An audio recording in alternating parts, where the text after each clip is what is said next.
I want you to hit me as hard as you can. Hi, I'm Luke Ryan for JoBlo.com and welcome to Top 5 Movie Mistakes. Whether it's Citizen Kane or Troll 2, in every movie, somewhere along the way, someone has screwed up. Oh my god! With The Force Awakens about to be released, the world's eyes have been turned to the beginning of a brand new Star Wars trilogy, which is pretty exciting. But remember the last time that happened?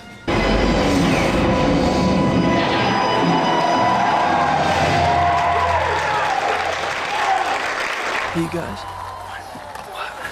What if the movie sucks? Yeah, that dreaded phrase, the Prequel Trilogy. We already covered some of the biggest mistakes in the original trilogy, so why not tie up some loose ends and try to uncover some errors in the prequels? Not that you really need to look hard for them, like, at all. Number 5, one of the darkest moments of the entire series is surely the moment in Episode 3 when Anakin Skywalker uses the Force Choke, a deadly method he would later use as Darth Vader, on his own wife. I mean, Christ. He leaves Padme on the floor on the brink of death while carrying their unborn twins and goes off on another damn fool idealistic crusade with Obi-Wan. I mean, a spectacularly over-the-top fight to the death. Anyway, when we see Padme again, she's on the floor in the exact same position, but on a different section of the landing platform. Like, really? I'm sure Natalie Portman was just lying on a blue floor, and even then you couldn't get it right? Number 4, love it or hate it, the creation of a digital Yoda in Attack of the Clones was an incredibly impressive technical achievement in 2002. When Yoda and Count Dooku have a big face-off at the end of the movie, Yoda has to toss aside his trademark cane to use the Force freely. Yet when we go wide, the cane is nowhere to be seen. At all! Again, when you're working with what George Lucas loves to call digital filmmaking, where you can tweak and change any tiny thing you want in post-production, how can you screw up like that? Oh, come on, guys!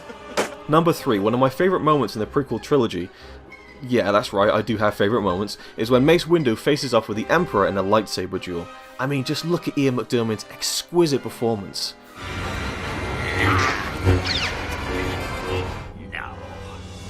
No.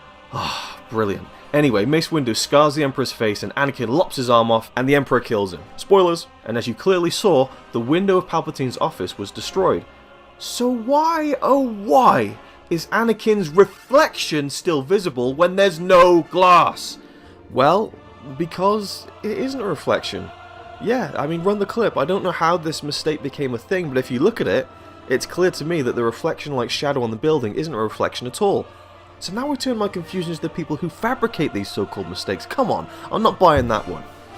So what's number 3 then? Oh, I don't know, let's look at Attack of the Clones. Yeah, how about the scene where Anakin and Padme are on Tatooine and a dark spot appears on the sand that wasn't there in the previous shot, and then the shadow of them hugging moves from one spot of the hut to the other. You can find these mistakes all over these films. It would be easier to look for things that aren't mistakes, like when Jango Fett fights Obi-Wan. There's a pile of crates next to Slave One and they suddenly disappear. Awesome. Then there's a scene with Yoda and Mace Windu in the Senate chamber. Notice where Yoda is standing. The shape of the ledge has slightly changed and Yoda is standing in a different spot. I really can't even begin to comprehend how that one couldn't be consistent. I could go on, but we've got 2 more mistakes to go. Number 2, another mistake from Revenge of the Sith, is in the scene where Anakin is finally fitted with the Darth Vader suit and helmet. Kinda strange how the Emperor had the whole suit and everything ready straight away, wasn't it? Anyway, so the mask is being lowered onto Anakin's face and we see the bottom half that connects to it. You know, like we saw in Return of the Jedi. That's consistent, cool. Oh wait, but when we cut to the side, the neck piece isn't even there.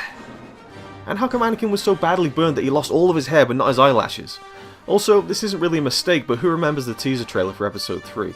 You know, the one where Vader is revealed on the operating table with his arms raised up like a girl squealing with delight over something. In probably the only instance in history, George actually listened to the criticism of that image and corrected it to a much more pleasing arms down position for the final movie. Thank God.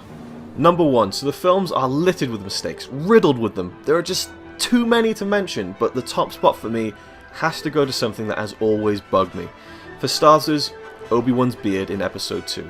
It changes from a very realistic looking, real beard to this monstrosity. Honestly, it just looks like they pasted yak hair onto Ewan McGregor's face in a vaguely beard-like form. What's so distracting is how the change happens throughout the same scenes. It really shines a light on how George Lucas would put these films together almost one shot at a time, paying little attention to the overall cohesiveness of a complete scene. Not enough? Let's track back to episode 1 then, where we have the same problem. Here's Ewan McGregor's natural hair as Obi-Wan, and here's the awful puffy wig that doesn't even match his real hair colour. Still not enough? Fine. Take a look at Obi-Wan's Padawan learner braid. Okay, so clearly they should have just settled on a length of the braid and had them all produced to that exact length, no exceptions. And clearly they should have decided on whether or not the braid would be on the left or right side of Obi-Wan's head. Right? Right? Well, no. George just didn't give a flying fuck example. We see the braid not only change size, but differ in length throughout the entire movie. It should have been, and could have been, so simple. But no, I suppose it's hard to keep up with continuity when you're directing such incredible moments of drama like this. I don't like sand. It's coarse and rough and irritating, and it gets everywhere.